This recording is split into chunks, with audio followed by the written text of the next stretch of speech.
Alright, welcome back everybody to some more Legend of Keepers.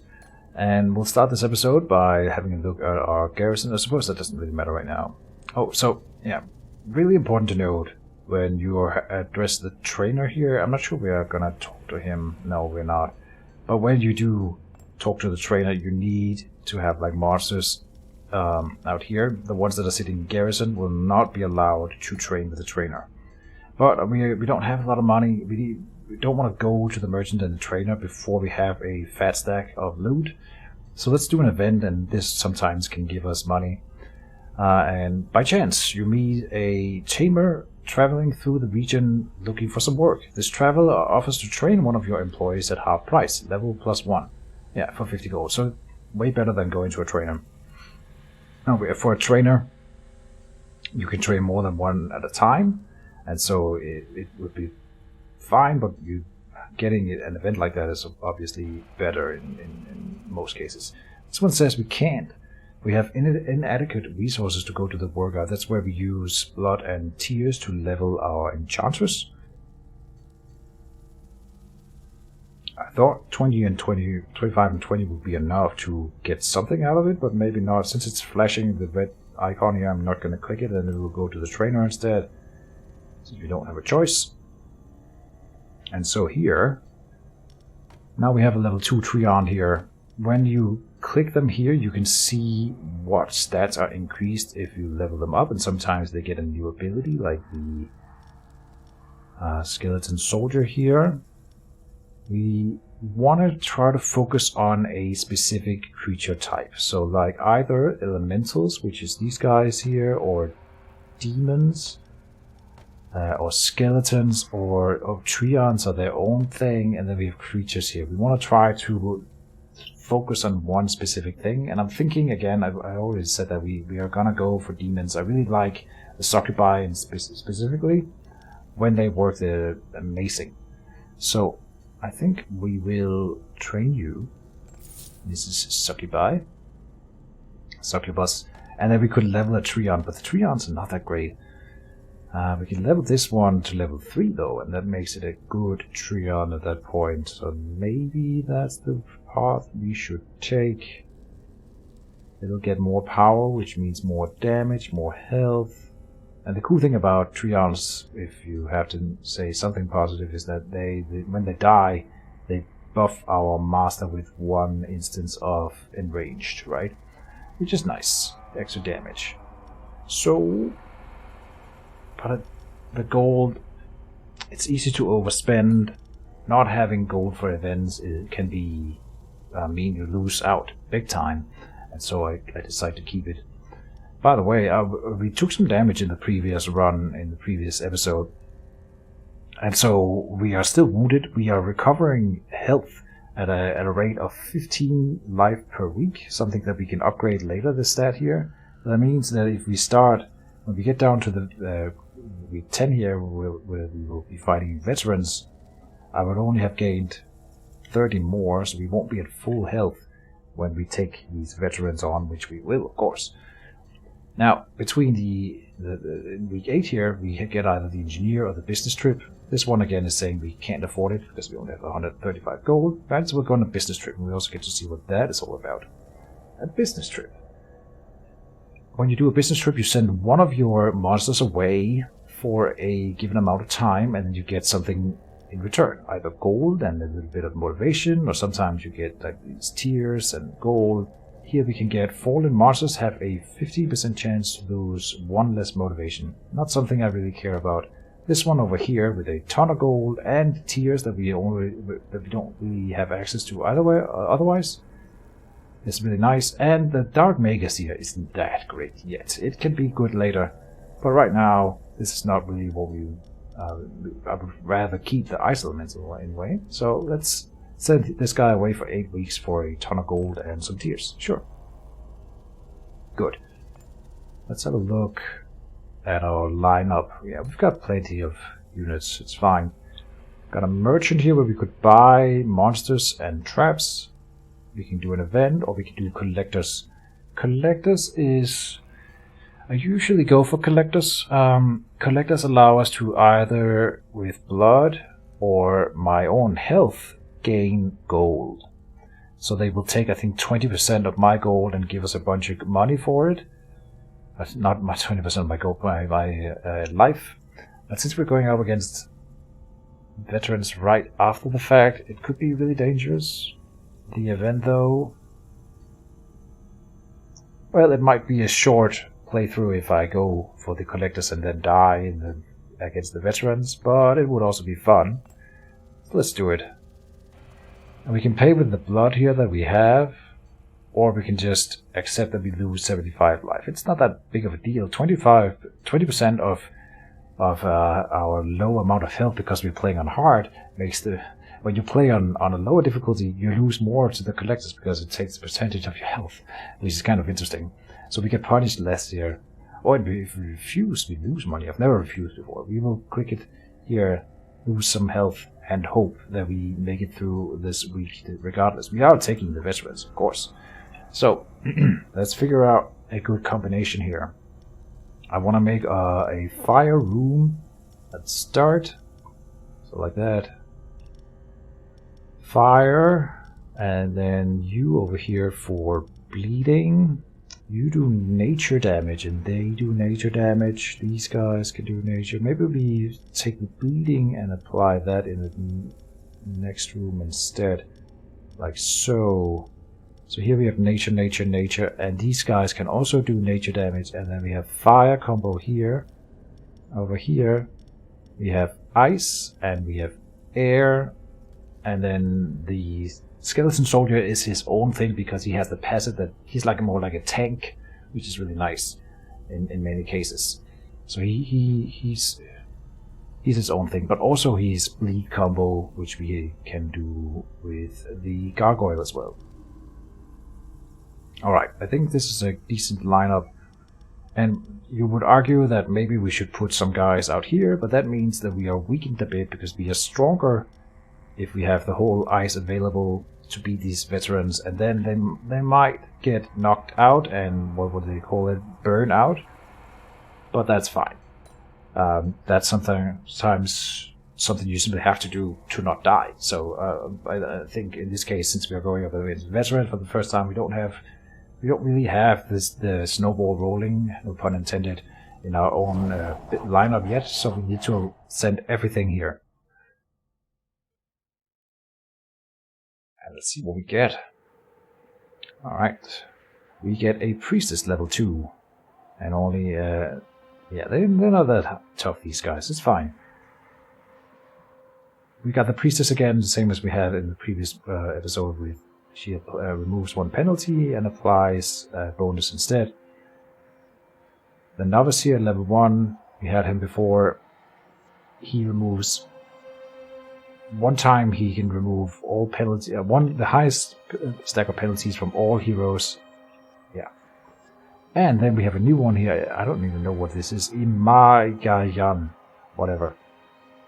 He throws these air spears at the back line. He gives 50% of one hero's maximum morale back after a fight once. We don't care about that, so that's actually really good for us. He has spent, or the RNG has given him a skill here, which will do absolutely nothing against me, because I don't do anything to morale. Really nice for us. And then he applies broken armor whenever attacking, but that's kind of interesting, right? Because, again, this one will do nothing since they don't do armor damage. They don't do physical damage. So this seems like it's a really good lineup for us.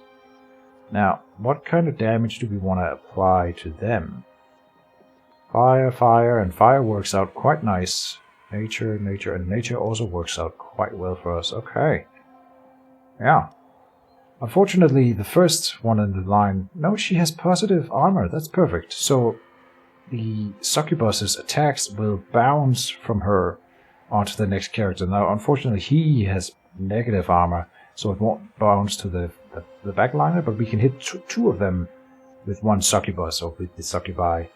And these guys are both weak to fire, so we can do some good fire combo here. We could also do it with nature instead, which may be worth it. Let's see. This guy does air damage to the back. We have air on her, air resistance. That's really nice. Ice on the front here. I think like this is pretty good. And then boom, boom, like that. So let's have an examining. First of all, we go first with everyone. We go very first with the Satyr, who specifically only does good stuff if the opponent comes in with stacks of penalties that he can move around and spread around. So he won't actually do anything other than 18 nature damage, which is nothing. And then he will die before he gets his second attack, right? So this is the waste.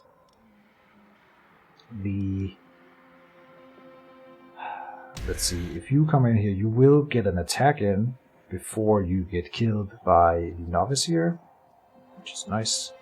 Then, is that what we're doing?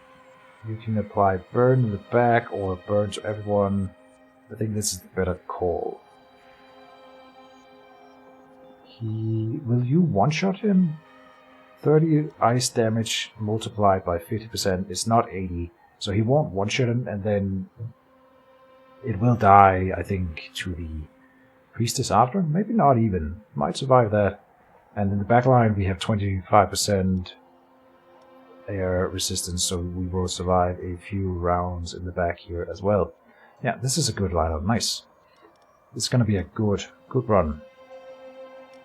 How are they on ice? Good ice, and bad ice resistance. Fire in the back, not that great.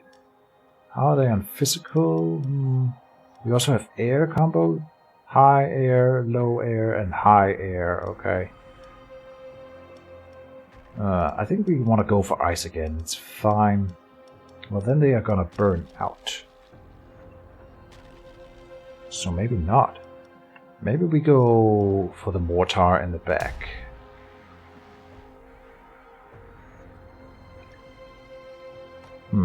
No, wait. Because I'm thinking that we will, in the first one here, we will be attacking the two frontliners mostly. And so we want to try to finish off one of them. Which we could try to do, well, not really. No, ice combo. And then, let's see, we need air in the front, and ice in the front, and then air in the back. Yeah, this is nice. He's got both air and ice resistance, and does good damage to the backliner here. Low air, but high ice, and then you have low air. Maybe we put the air elemental in the back to just tank the Imaya gun. But he would burn out, so maybe we use the gargoyle instead.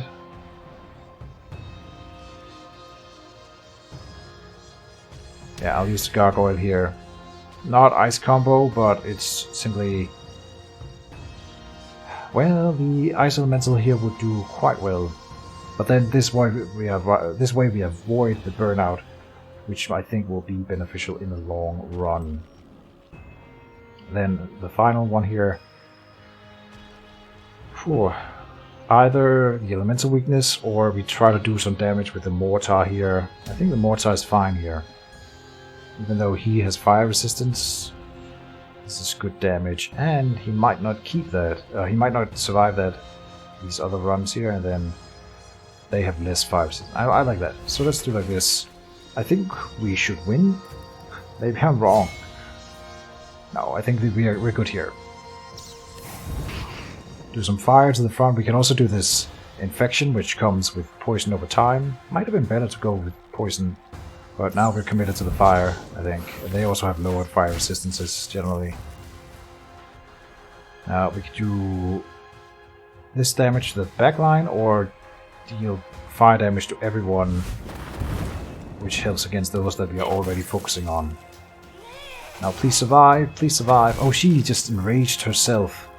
So that did not work out. Okay. Fire and fire.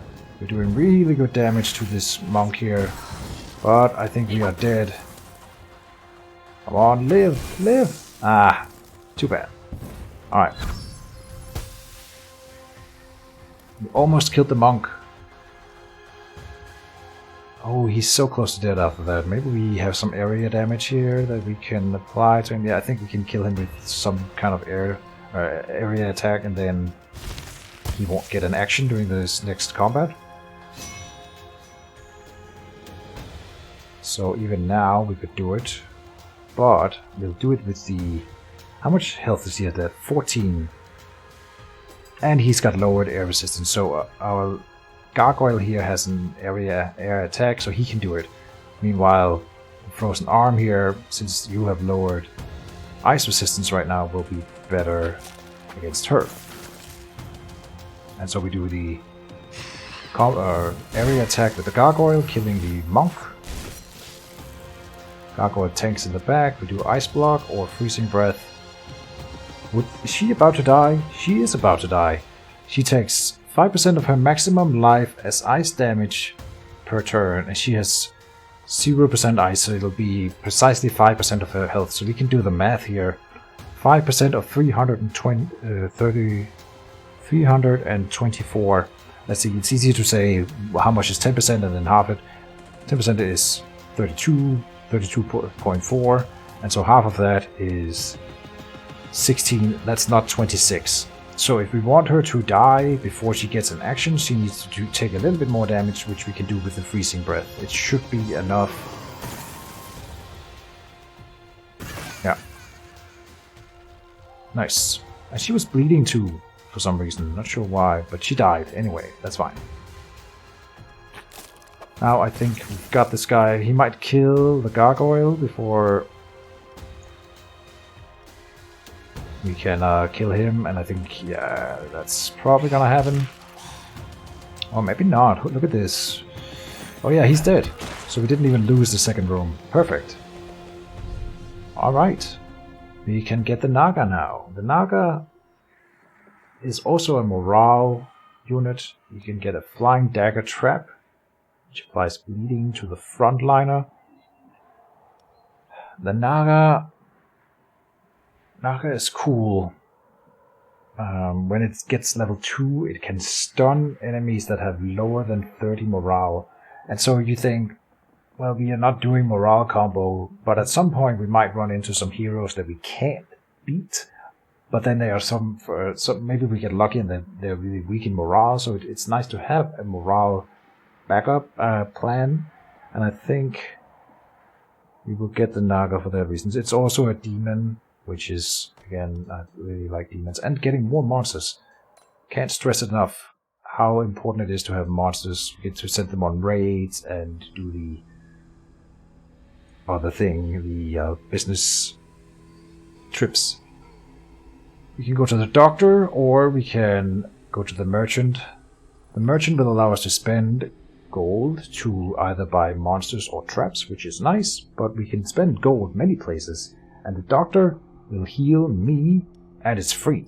So I will go to the doctor, healing me for 75 health. That's not to be underestimated. Then we can either go to a course or go have a random event. The course is really nice. It's an opportunity to send one employee on an intensive training course. And that means we get 2 extra levels on a random unit. That'll be this wind elemental. That's quite nice. And it costs us, I think there's a discount on it compared to leveling him twice.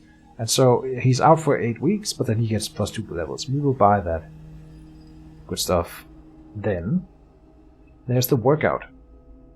Again, based on blood and tears, and also sometimes a little bit of gold, which we do have in store. So let's do a workout. This is our master, the Enchantress here, working out.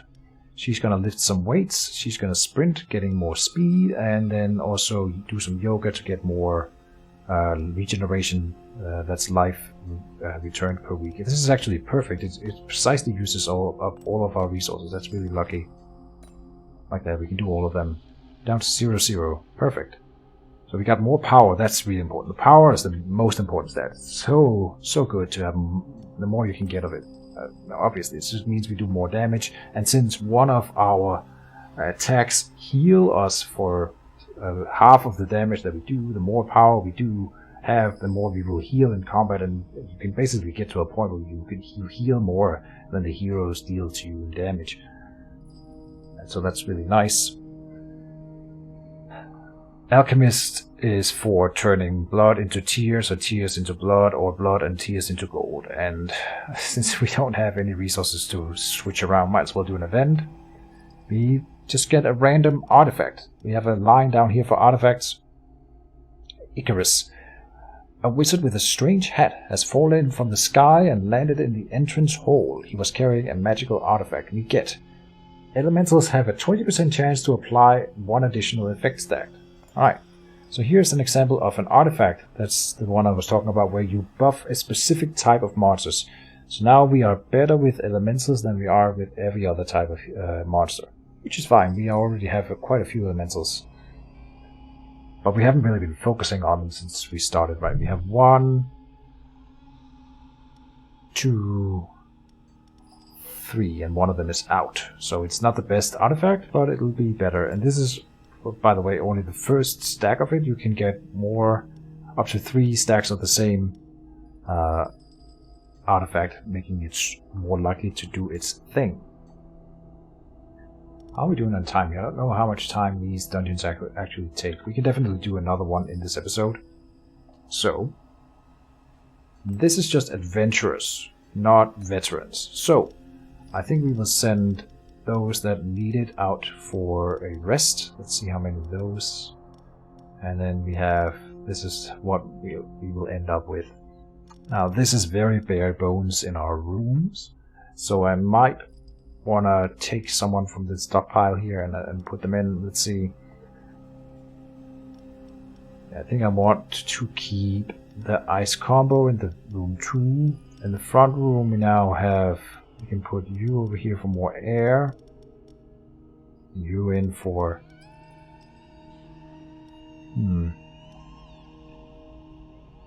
I think we want the satyr in the second room, because there's a higher chance that the heroes will come in and already have some stacks of penalties applied that he can then move around, making him more likely to be good.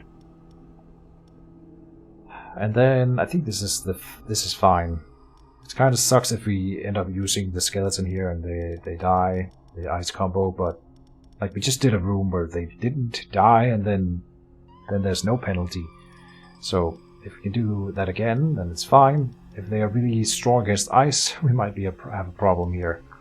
But we'll try to make it work. We could also move the Treants in here to have a backup plan in there. And then we have air. We will also do ice.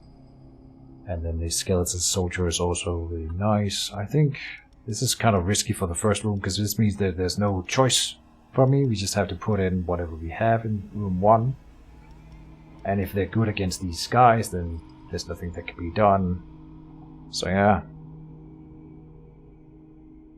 This is kind of risky, but we'll try it. Yeah.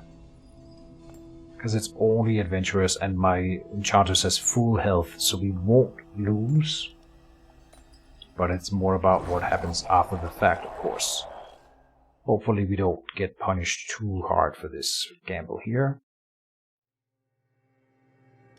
So, we have a Berserker. He's like the barbarian that he's a higher tier of the barbarian that we had in the first episode. He makes everyone enraged. He does physical damage to the front. He's got a passive. Initial duration of penalties received decreased by 1 turn. That's pretty harsh because I do a lot of penalties usually. We've got an apprentice here who does fire damage. This one ricochets to the monster position behind the target if the target is killed. She also has a skill that deals 13 ice damage to the monster with the lowest ice resistance at the start of each fight. And we've got the magician again, who does fire damage to everyone and also shuffles my monsters. Now he's good against fire, so the mortar is not viable here. Poison cloud could be the one we want to use. In the second room, the question is whether we want the cursed prism here.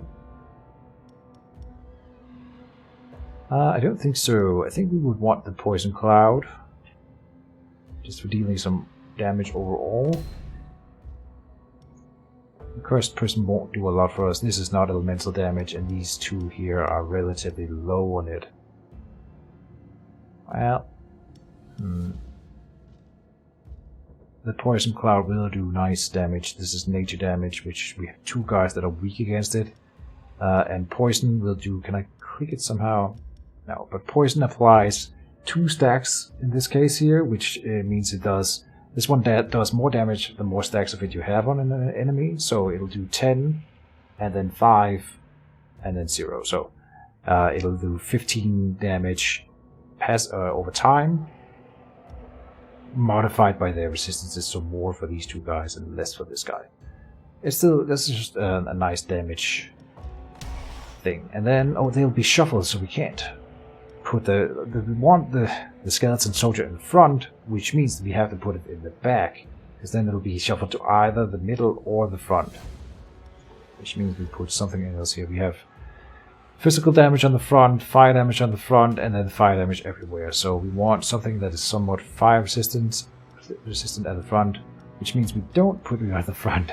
We want to put the rock hard here at the front, because we don't want him at the front, and he won't be like this. Good chance of the skeleton shoulder being shuffled to the front.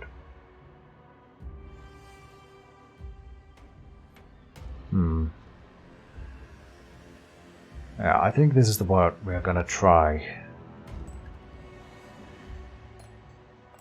Okay, and then we end up in here with, we can do once again the bramble thing, and then we got a trap here where we can do the ice combo yet again. We've got low ice, high ice, and low ice. So yeah, we are gonna do the full ice combo again. It's super powerful. Good opening for this lady here for sure. They're doing a lot of fire damage here though. And we can't really do anything about it. Luckily they are also weak to fire, so hopefully we can get away with it.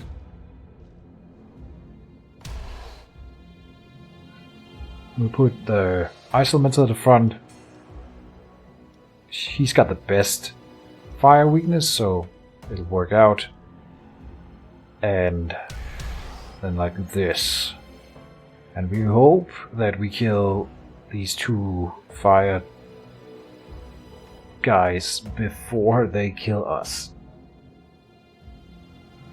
Yeah, it'll work out. And we will win. It's fine.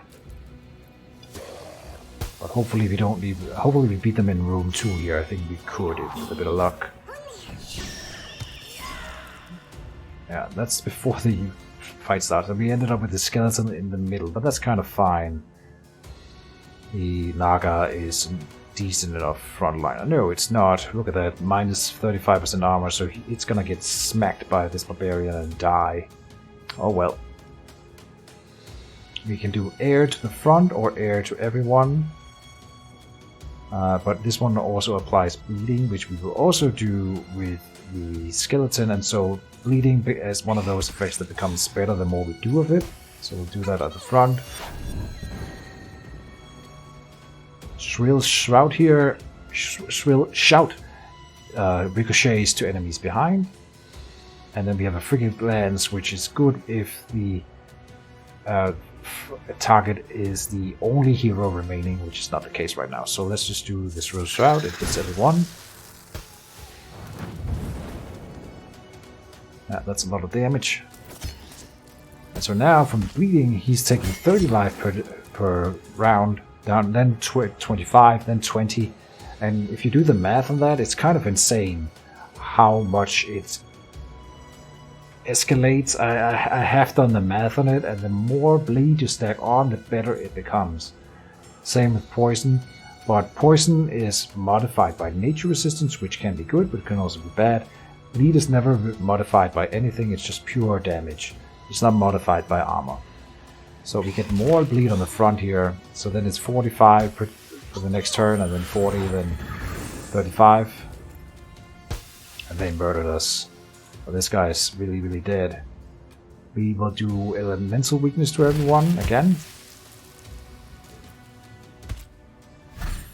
Such a strong combo. Then ice, perfect. Okay. Can we kill him? Yeah, he's dead. Look at that. But of course, he was the only one not doing fire damage. So... Oh, and we can only hit the frontliner with this. Oh, I messed up. See, we're just wasting... Because he's about to die to all the passive stuff. But my Ice Elemental here can only hit him. So it's just a complete waste. That's unfortunate. Can we slow these guys down enough that I get to act before them? Yes, we can get to act before you. But I think our apprentice here is about to kill everyone. When it kills an enemy, it will ricochet to the one in behind. And so it will kill the Ice Elemental, it will kill the Yeti. And then it will kill the Ice Skeleton. And he's got more speed than the Yeti. And the Ice Elemental, even if I slow him. So we don't get another turn here with these two guys. Unless the frozen arm at the front could have killed the apprentice, which we can't. But look at this. We can either kill the backliner or we can damage the frontliner here. I think we will kill the backliner. So we only have one hero to deal with the Enchantress. Oh, it didn't bounce one more time after killing this one. I thought it would. Oh, I have misunderstood that ability then. Okay, well, he's definitely super dead. Once we get at him here, he doesn't even get a turn. And we heal to full because we regen off of that attack. Perfect. So, here we get a chance to get an artifact. We can get either the Ring of Wrath, creatures, and this one confused me for a long time, but it's only the creatures with... It's not all monsters, it's only the monsters that have the creature shot type, which is denoted by the orc icon or whatever you want to call it there, have a 20% chance to gain 3 enraged when they are attacked. And creature combo is not that strong in my opinion in general anyway. And it's really unreliable. This is not the one we're getting. This one here though. The Magic Purse gives us 20% extra gold gained. It's just straight up. And then we can also imbue the Catalyst here to get 15 more chance to apply one of them. I always go for the Magic Purse. It's so good. And we get it really early here, which is really nice. It's like an economy item. Perfect. Alright. And I think, was that 2 dungeons already? Yes, it was. And time goes by when you play Legend of Keebless. It's just an awesome game. Again, this was sponsored by Goblin Studio, and yeah, but I never tell a lie. This game is amazing. I hope you guys enjoy the series, and see you guys in the next one. Bye-bye.